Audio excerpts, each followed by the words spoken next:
नमस्कार, जय श्री राम बंधुओं।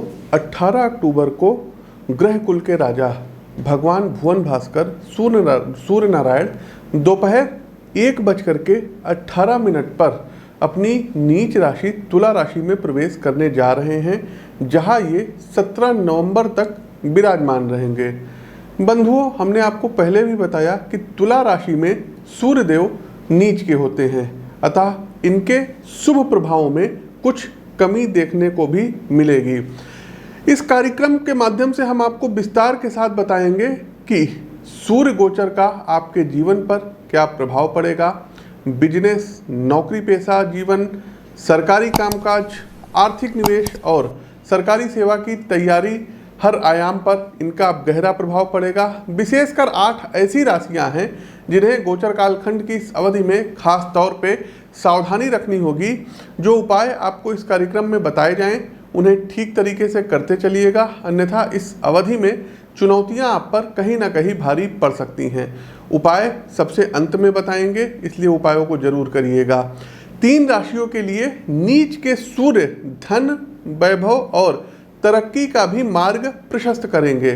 तो चलिए बिना किसी देरी के क्रमवार जानते हैं कि मेष से लेकर के मीन राशि अर्थात प्रत्येक राशि के लिए सूर्य का गोचर क्या कुछ लेकर के आया है। आपकी जानकारी के लिए बता दें कि प्रस्तुत गोचर आपकी चंद्र राशि व आपकी नाम राशि दोनों पर संयुक्त रूप से आधारित है। इसके अलावा साथियों, कोई भी उपाय करने से पहले हमारी एक व्यक्तिगत सलाह है कि आप किसी भी एस्ट्रोलॉजर से अपनी पत्रिका का विश्लेषण जरूर करा करके मार्गदर्शन प्राप्त करके तब उपायों को करेंगे तो ज़्यादा बेनिफिट होगा, क्योंकि आपका जन्म जब हुआ होगा तो उसकी डेट ऑफ बर्थ, टाइम और बर्थ प्लेस के आधार पर एक कुंडली का निर्माण किया जाता है। क्योंकि लाखों करोड़ों अरबों लोगों की मेष से लेकर के मीन राशि होती है। साथियों, आपके वास्तविक जीवन में क्या चल रहा है ये आपकी जन्म कुंडली को भली भांति देख करके उसका परीक्षण करने के उपरांत ही कुछ उपाय अच्छे दिए जा सकते हैं।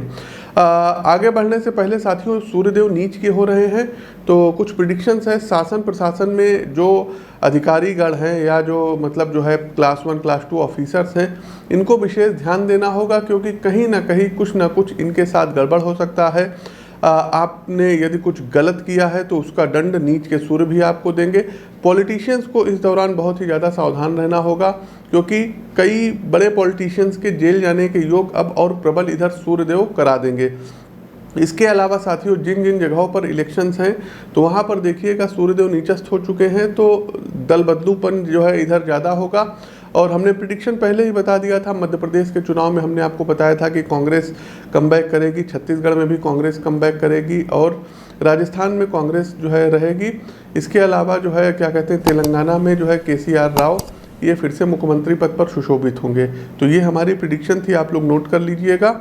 अपनी कुंडली का विश्लेषण यदि व्यक्तिगत तौर पर हमसे मिल करके करवाना है तो आप लोगों का स्वागत है। लखनऊ में आकर के आप हमसे मिल सकते हैं और अपनी कुंडली का विश्लेषण करवा सकते हैं। इसके अलावा हर महीने हमारा दिल्ली आगमन होता है, तो स्क्रीन के दिए गए नंबरों पर आप लोग देख सकते हैं। दिल्ली में आकर के आप लोग हमसे मिल सकते हैं और अपनी पत्रिका का विश्लेषण करवा सकते हैं। प्रिय साथियों, भूकंप अभी नेपाल में और भारत में भूकंप के झटके महसूस किए गए थे और मंगल जब अस्त हुए थे तो उसमें हमने जो है भविष्यवाणी की थी कि नेपाल में और भारत में भूकंप आएंगे। और देखिए दर्शकों, भूकंप भी आए, उस भविष्यवाणी का आप अंश देख सकते हैं। साथियों, नेपाल, भारत, अफगानिस्तान हो गया और पाकिस्तान हो गया, ईरान हो गया, यहाँ पर कुछ भूकंप इत्यादि जो है काफ़ी बड़े पैमाने पे भूकंप आ सकते हैं। तो जब तक मंगल अस्त है जनवरी तक का विशेष ध्यान रखिएगा, भूकंप से कुछ क्षति होती हुई दिखाई दे रही है। दूसरा साथियों, हमने प्रिडिक्शन की थी, भविष्यवाणी की थी कि सेना के ऊपर कोई संकट आ सकता है। त्रिपुरा में साथियों बादल फटा और 100 से ज़्यादा लोग लापता हो गए और उसमें हमारे कई जवान शहीद हो गए।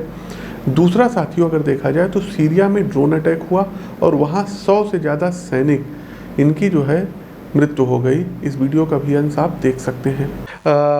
आर्मी से जुड़े हुए हैं, पैरामिलिट्री से जुड़े हुए हैं, पुलिस से जुड़े हुए हैं, अपने सिक्योरिटी का विशेष ध्यान रखिएगा, रक्तचाप वगैरह की आपको शिकायत ना हो।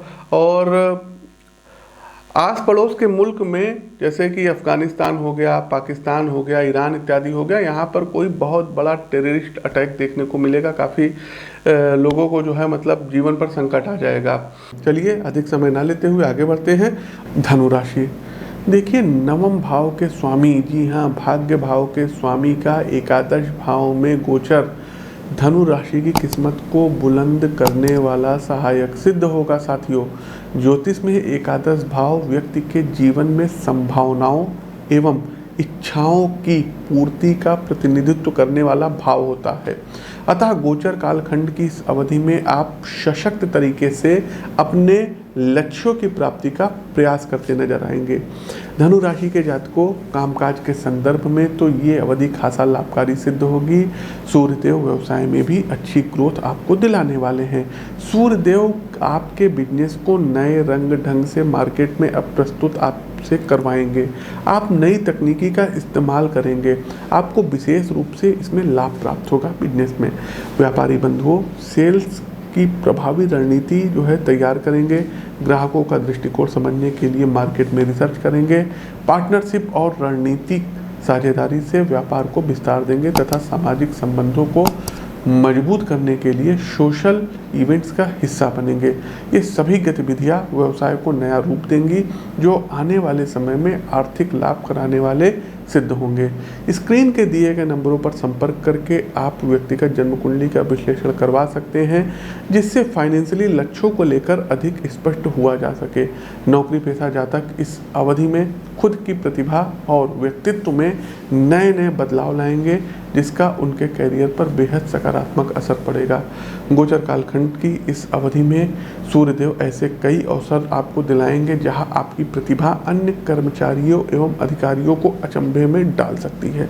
वर्क प्लेस पर आपका इनर मोटिवेशन न सिर्फ आपके कार्यों को नई ऊंचाई देगा, बल्कि साथी कर्मचारियों के अंदर भी प्रेरणा का विकास कराएगा।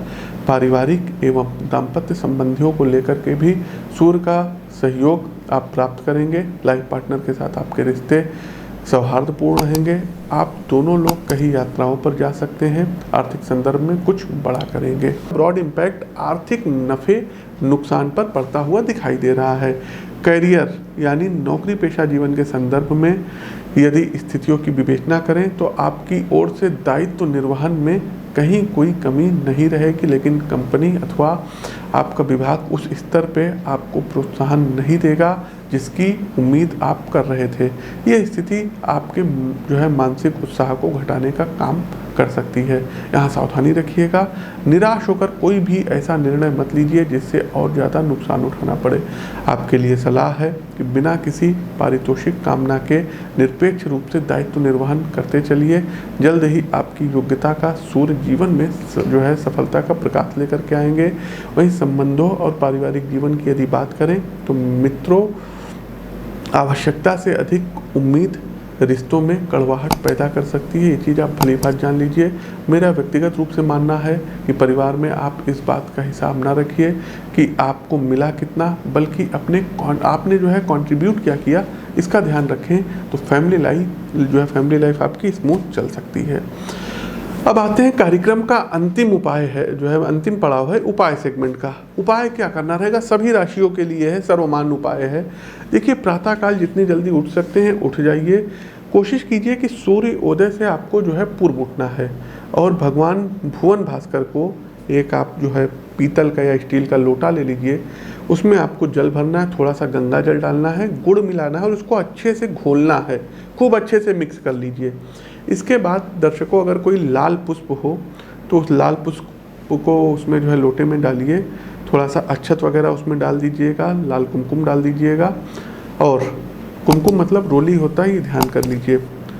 उगते हुए सूर्यदेव को आपको अर्घ देना है। ओम ह्रीं ह्रीं ह्रीं सूर्य आदित्याय नमः या ओम ह्रीं ह्रीं ह्रीं सूर्याय नमः। ये दो मंत्र है दर्शकों, इस मंत्र से आप अर्घ दे सकते हैं। अर्घ देने के बाद आसन बिछा करके वहीं बैठ जाइएगा, और उसके बाद अगर हो सके तो 3 बार आदित्य हृदय स्तोत्र का पाठ, अन्यथा 1 बार आदित्य हृदय स्तोत्र का पाठ आपको अवश्य करना होगा। दूसरा साथियों, कोशिश ये करना है कि संडे वाले दिन, रविवार वाले दिन, एक तांबे के लोटे में कुमकुम मिक्स करके, और जो आग का पेड़ होता है जिसको मदार का पेड़ बोला जाता है, इसमें आपको जल चढ़ाना होगा। अगला एक उपाय है, यदि आपने माणिक्य पहना हो तो इधर 1 माह के लिए माणिक्य उतार दें जब तक सूर्यदेव तुला राशि में रहेंगे। प्रत्येक दिन अथवा रविवार वाले दिन गाय को गुड़ अवश्य खिलाइएगा। साथ ही साथ साथियों, कोशिश कीजिए कि किसी भी कार्य पर निकलने से पूर्व थोड़े से गुड़ का सेवन करके आप निकलिए। सूर्य कवच का पाठ और खास करके याज्ञवल्लभ मुनिकृत सूर्य कवच का पाठ यदि आप लोग प्रतिदिन करते हैं तो कोई भी परेशानी आपके जीवन में आएगी ही नहीं। इस चीज़ को आप लिखित में हमसे ले लीजिए। साथियों, इसके अलावा प्रातःकाल सुबह जल्दी उठिए तो दोनों हथेलियों के दर्शन करिए। कराग्रे वस्ते लक्ष्मी, कर मध्य सरस्वती, कर मूले तु गोविंदा, प्रभाते कर दर्शनम करके हथेली के दर्शन करिए। श्री अर्थात लक्ष्मी की प्राप्ति होगी। लाल चंदन का तिलक मस्तक पर लगाइएगा और यदि आपके माता पिता हैं आपके साथ तो सुबह उठ करके उनका पैर आपको छूना है। यदि आप उनसे दूर रहते हैं तो उनका चित्र होगा, हाथ जोड़ करके उनको प्रणाम कर लीजिए, आशीर्वाद आपको मिल जाएगा। तो साथियों, ये तो था हमारा सूर्य का तुला राशि में गोचर। कैसा लगा कमेंट बॉक्स के माध्यम से अवगत कराइए। नए हैं तो चैनल को सब्सक्राइब करिए, बेल आइकन दबाइए। अपनी वाणी को विराम देते हुए ज्योतिष के इस मंच से मैं पंडित आशीष वत्स आप सभी प्रबुद्ध साथियों से विदा लेता हूँ। नमस्कार, राम राम।